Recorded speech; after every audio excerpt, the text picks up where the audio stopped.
Hey everyone, Hamdi here. Did you know that half of America is empty? Like, seriously empty. We're talking vast landscapes, ghost towns, places where you can drive for hours without seeing another soul. If you're fascinated by the road less traveled, or if you just enjoy a good mystery, then stick around. One of the biggest reasons people choose to live where they do is because of work. Many of these empty estates just don't have the same job opportunities as their more populated counterparts. We're talking about states where the major industries might be agriculture, mining, or maybe tourism, if they're lucky. So if you're a young professional, fresh out of college, are you really going to move to a state where the job prospects are limited? It's not just about the number of jobs either, it's about the types of jobs, the salaries offered, the potential for career growth. But here's the thing, does this lack of traditional job opportunities necessarily have to be a bad thing? What if it's actually an opportunity in disguise? All right, let's talk weather, shall we? Because when it comes to choosing a place to live, climate plays a pretty big role. Think about Alaska, for example, the last frontier, land of breathtaking beauty, rugged wilderness and long dark winters. Now, I know some people love that kind of thing, the challenge, the adventure, the feeling of being truly immersed in nature's raw power. But I also know that many people prefer a climate where you don't have to wear 5 layers of clothing just to take out the trash. Harsh climates can make everyday life more difficult. They can impact infrastructure, transportation, even access to essential services. So when we're talking about why certain states are less populated, we have to acknowledge the elephant, or maybe the polar bear, in the room. Climate matters. Okay, let's talk about something that's often overlooked when we talk about population density public services. The more spread out a population is, the harder it is to provide and maintain essential services like schools, hospitals, and transportation. If you have a small town with a few hundred people spread out over hundreds of square miles, it becomes incredibly difficult and expensive to build and staff a high-quality school or hospital. It means longer commutes for students and patients, fewer resources, and potentially a lower quality of care. And it's not just about healthcare and education. It's about everything from road maintenance and snow removal to police and fire services. When you have a smaller tax base spread out over a larger area, it becomes a real challenge to fund these essential services adequately. Now, this isn't to say that people living in less populated states don't deserve access to these services.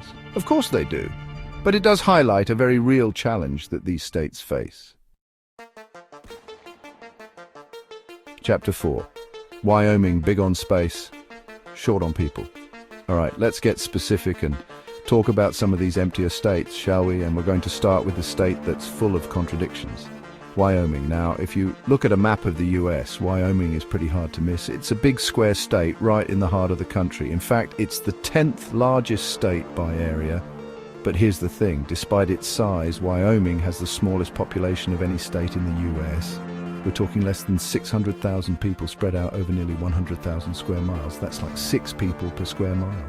So, what gives? Why is Wyoming, with its stunning natural beauty, its wide open spaces and its laid-back lifestyle, so sparsely populated? The job market, while not non-existent, is definitely more limited than in larger metropolitan areas. And the climate, let's just say it's not for everyone. Long, harsh winters and hot, dry summers are the norm here. But there's also something else at play in Wyoming, something a bit harder to define. It's a sense of remoteness, of isolation, of being truly off the beaten path. And for some people, that's exactly what they're looking for. They crave the peace and quiet, the connection to nature, the feeling of being away from the hustle and bustle of city life. But for others, that same remoteness can be a deal breaker. It can feel isolating, lonely, even a bit scary. And it's that push and pull, that delicate balance between solitude and connection that helps to explain why Wyoming, for all its beauty and wonder, remains one of the emptiest states in the nation. Chapter 5. Montana, big sky country, small town vibes.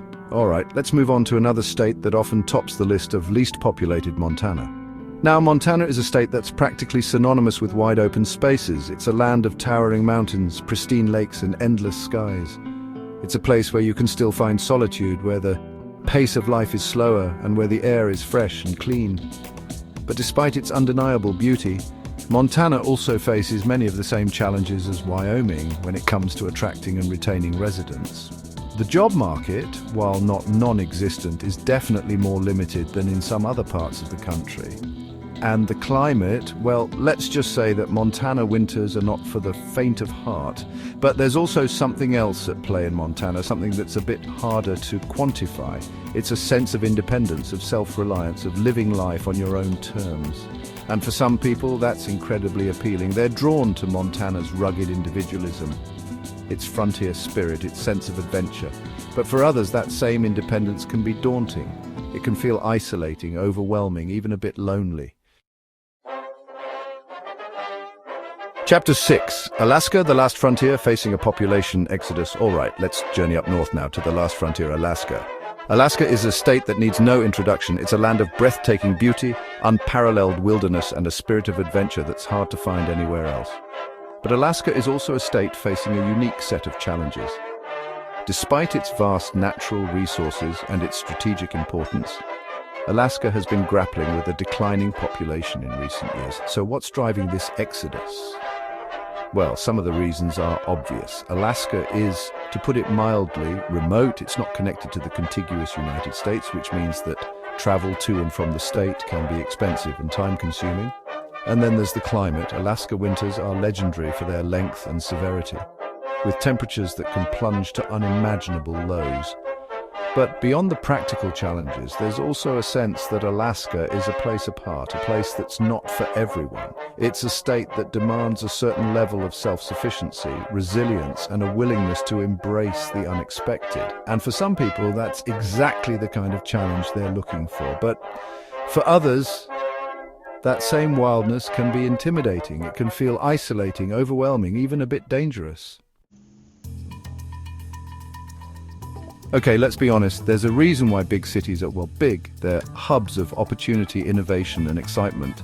They draw people in with the promise of jobs, education, culture, and a chance to be part of something bigger than themselves. For decades, young people have been flocking to cities like New York, Los Angeles, and Chicago, eager to chase their dreams and make their mark on the world.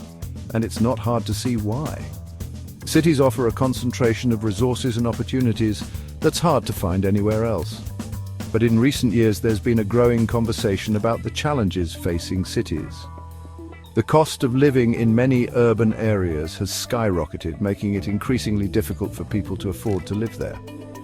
Traffic congestion, pollution, and crime are also major concerns. And then there's the pandemic, which has forced many people to rethink their relationship with urban living. As remote work becomes more common, some people are starting to question whether they need to be in a big city to succeed. So what does this mean for the future of cities? Will they continue to attract people from all over the world, or are we on the cusp of a major shift in how we live and work? All right, let's talk about a trend that's been shaking things up in a big way: remote work. The COVID-19 pandemic forced many companies to embrace remote work out of necessity, and it seems like the genie is out of the bottle. More and more people are discovering the benefits of working from home or from anywhere with a decent internet connection, and this has led some people to wonder, could remote work be the key to revitalizing some of these emptier states? After all, if you can work from anywhere, why not choose a place with lower living costs, stunning natural beauty, and a more relaxed pace of life? Some smaller towns and rural communities are seeing an influx of new residents, many of whom are drawn by the promise of remote work. But it's not a simple equation. Remote work alone can't solve all of the challenges facing these communities. All right, we've covered a lot of ground in this video. We've explored the reasons why some states are less populated than others, and we've looked at the challenges and opportunities facing these communities. But now it's your turn to weigh in. What do you think about the idea of living in a less populated state? Is it something you've ever considered? What do you think are the biggest challenges and rewards of living in a place where you might not have as many amenities and conveniences as you would in a big city? Let's have a conversation in the comments below. Share your thoughts, your experiences, your hopes and your concerns. Well, there you have it, a glimpse into the heart of empty America. We've explored the reasons behind the emptiness, the challenges faced, and the potential that lies dormant in these forgotten corners of our nation. If you want to learn more about these US states and about the missed opportunities in abandoned places, make sure to subscribe to the channel and turn on the bell icon to get notified of all our new videos. Subscribe now and don't miss any exciting content.